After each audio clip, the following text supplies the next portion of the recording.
Hi everyone, this is Jim. Welcome to this postmortem of my Blitz game number 541. I have the white pieces and I played d4 here. I've already put the move on the board. My opponent played knight f6 and I play c4. So we get a normal kind of position here with e6. I'm expecting a Nimzo Indian and I play knight to c3 to allow the Nimzo Indian.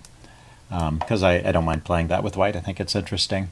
But instead of going bishop b4 or d5, which would be a queen's gambit, he goes c5, the Benoni. Now, I play the Benoni myself, but I usually wait for a different move. I wait for white to play knight to f3, avoiding the Nimzo Indian, and then I'll play the Benoni at times, or the queen's Indian. But that's a way of playing the Benoni. It's a little less risky because the knight is in the way of the f-pawn, and so the quick center attack doesn't get going. So we'll see that in this game. I play knight f3, he plays c5, and after I push on with d5, that's the main idea. He takes, I take, and he plays d6, stopping the pawn from coming forward further and maybe cramping black's position, and I play e4. You can also play knight f3 here, but I'm going to keep that pawn free. I want to keep the f-pawn unblocked so the knight can come to f3 after I move the f-pawn. Or maybe the knight goes to e2, whatever. So the normal way of proceeding with the Benoni at this position is to go g6 and bishop g7. And this is a good diagonal for the bishop. It's coordinating with these pawns on the dark squares, controlling these dark squares in the center, and leads to interesting double-edged play. But it does leave a weak pawn on d6, so my opponent is playing in a different way. With bishop e7, he's holding on to this d6 pawn, but he's giving up some counterplay ideas. And so this should be really a pretty good position for white. And I play f4 immediately. I think, f4 is an okay move. This is, I have the opportunity to play it. We're out of the opening book because of the unusual nature of the bishop e7 move. But this still looks like a fine position for white. And I managed to build up an edge, so just by normal developing moves here at first. Knight f3, bishop to g4, he pins the knight. Bishop to d3, I want to defend this center pawn, make sure it's well guarded. Also, black has ways of getting more pressure on that, we'll see in the game. But with two pieces guarding it, it actually means that one of these pieces is free to move, so it sort of helps liberate a piece in a way. So he plays a6, I go a4. I want to stop these the pawn advance on the queen side, prevent him from chasing the knight away. Now he goes knight bd7, I castle, and he plays rook c8. So he's preparing to push this c-pawn forward, open up this dark square diagonal, and I'm a little bit slow. Sometimes you can get in the move knight to d2 to c4 and blockade that pawn. And it's not happening here because of the pin and the way that black has played. So what I do instead is I just get my king off of this diagonal. So when he pushes the pawn forward, at least I'm not getting hit with a check. I drop the. Of course, it would have taken. Let me explain what I meant by that. It takes another move here, but sometimes the queen comes out here, and then if the king is still sitting on g1, there's this double threat of pushing the pawn forward, hitting the bishop. And checking, and also the queen is hitting the b-pawn. So by getting the king off of that, I'm preventing all of those ideas by getting off of that diagonal. So he pushes this c-pawn forward, kicks my bishop back, and this opens up the c5 square for his knight. And so now he's got extra pressure on the center. And at this point, I decide to push on with e5. The chess engine doesn't like that move at first, but it starts to like it after a while. And I think it's a correct choice. You just want to play actively here against the Benoni.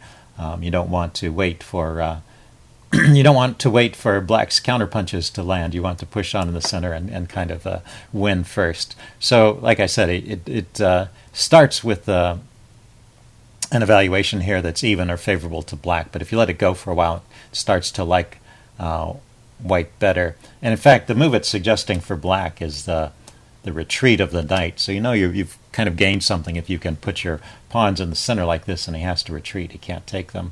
He went ahead and took. It's kind of the normal response. And now I have quite a significant edge here with the space and these two pawns. that the 2 pawns have given me in the center. His knight goes to h5, but he has counterattacking ideas on the king side, and we'll see this happen later in the game.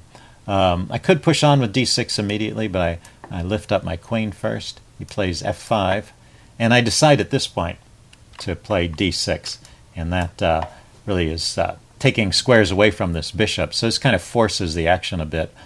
He takes my knight, and this way he gets to keep his dark squared bishop. The bishop can come over here to h4 where it's supported by his queen. But you see, by this time the chess engine thinks that I am completely winning, and so I start out with on the correct foot. I play queen takes c4 check, so that's one of the good moves here. Keeps a winning advantage. He plays king to h8. Then I drop my queen back to e2. I thought it's a bit exposed here, looking at that rook, and I want to bring it over to the king side to help defend, and maybe to help build up some pressure on the f file. So queen e2, but there's a much better move here, which is bishop takes f5. I should go ahead and grab this pawn while I can. You'll see this pawn becomes a menace later in the game, and so here's my chance to eliminate that menace. And the discovered attacks on the queen appear to not amount to a whole lot. You have to look at all the squares the knight could go to. A lot of them, the queen could just take the knight, so those don't look too promising, and the other moves are retreating moves, so there's no immediate need to move the queen, and I did have time to grab that pawn. So right here is a small turning point in the game. It's my advantage is starting to decrease. Let's see, he drops his knight back, blockading my pawns here. Good move. And now I bring my bishop out, bishop to e3. He plays f4, pushing this f pawn forward. And now this is the second move here, which causes my advantage to decrease a little bit. Well, the engine wants to play this very tricky line, rook to h3. It's not really attacking the bishop because that's still defended by the queen, but it's unveiling an attack on the loose knight, and just giving up the bishop here and winning the knight, and deflecting this pawn away from the f-file. So that's interesting. Here, let's go ahead and put this on the board. Rook to h3, and it's funny, taking the bishop is not even one of the options, so maybe there's something else going on here. If he takes the bishop, I take on h5. I know, it's like a double threat. I've got my material back, and I'm threatening the bishop now because there's 2 attackers, and if the bishop moves, I'm also threatening checkmate. So that's why rook h3 is a real strong move there. Okay, so I saw my bishop was under attack, and I retreated it, still keeping a winning edge, but you see the numbers have dropped a bit. He trades, and I get this lineup on the f-file that I was looking for, but now his knight comes into g5, and that wasn't possible before because I had a rook.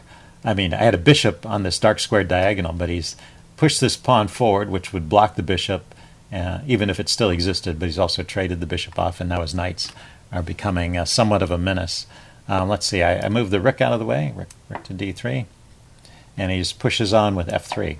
I don't want to take back with the rook and give up the exchange, so I take with the pawn, still keeping a winning edge. You'll see this is... I maintained this edge for a while, but it's getting trickier. He's getting activity here. Comes in with knight h3, kicking the queen, and bring the queen over here to e3. I'm trying to find a square where the queen can't be harassed again, and then his queen comes into h4, setting up some potential threats against my king. One idea is knight to g3, taking advantage of the pin on the h-pawn. If this knight weren't here, there would be a pin on the h-pawn. So I play this move rook f1. That's probably another step in my downfall. Yeah, you'll see it's one of the engine choices, but it's down the list, and it gives back quite a bit of the advantage, because now this knight f4 move is a double attack. He's attacking the rook, and he's attacking here, threatening knight to g3, forking the rook. And then right here, rook g1, this is my last chance to keep an edge. And actually, yeah, if you let the engine go for a while, I still have a winning advantage here. I have, even if I give up the exchange, I still have these great passed pawns here, which are a huge threat. I just need to fend off the attack against my king, and the right way to do it is rook g1, which covers the this g3 square. But I was noticing all these threats. I wasn't oblivious, but I found another way to defend against those threats, which was knight to e4. And the knight on e4 covers g3, and it also has the advantage of getting another piece into the game, but it has one serious flaw.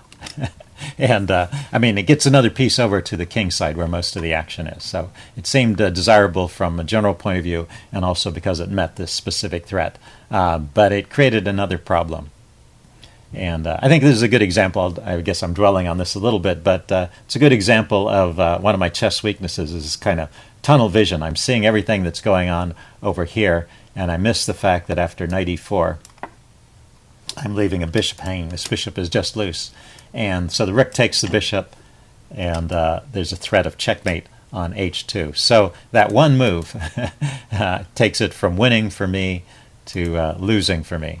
And my opponent plays this well. He never really gives up the advantage from this point forward, even though it's not at all clear because I still have these monster pawns, and they are potentially very threatening. But in this case, he has just enough material. He's got his knight covering the advance of the e-pawn, for example. He seems to have just enough activity here to prevent me from advancing those pawns. So anyway, but the game is not over. It's still complicated. I block the rook because I want to prevent the mate threat. He brings his queen into h3, threatening mate once again, threatening mate on g2. And bring my rook over to g1, preventing that threat. And now he exchanges. Let's see. I took back with the knight. And I wanted to keep my queen here behind these pawns. He goes knight to e6, blockading the pawns, stopping me from advancing them. And let's see, I played queen to e2. I wanted to bring my queen over, try and chase his queen away. But this knight just comes back to f4. Cancel out. Oh, he brought the other knight to f4. So he's leaving this knight blockading my pawns, and this knight's harassing my queen. I still want to creep forward and try and trade off this queen. He drops his queen back to f5. And let's see, I play knight to c4. I want to hold on to these pawns, but now my position is really going downhill with this knight h3 move, hitting my queen and my rook. And I'm basically lost here. I struggle on for a few moves, but it's all over. He takes the rook and then delivers a check and another check and then picks up the knight. So I'm down, I'm down to, he has a rook and a knight, and I'll have her the two pawns. Let's see, I push on with d7, but he goes knight f4 check, and I just resign at this point. You see there's a mate in 9 moves, but what I noticed was the king really can only go to h4 or g4. Wherever it goes, though, there's a discovered attack on the king that hits the queen, so more material will come off at that point. So I resigned. Interesting game. Hope you guys enjoyed this video. I thought my opponent played well. You know, he got he got on the back foot out of the opening, and he was really in bad shape. But he kept it complicated and kept up the pressure and waited for me to make a mistake and took advantage of it. So good game from Fanatic there. Okay, hope you guys enjoyed it. Leave any comments you have in the section below, and I will see you again soon.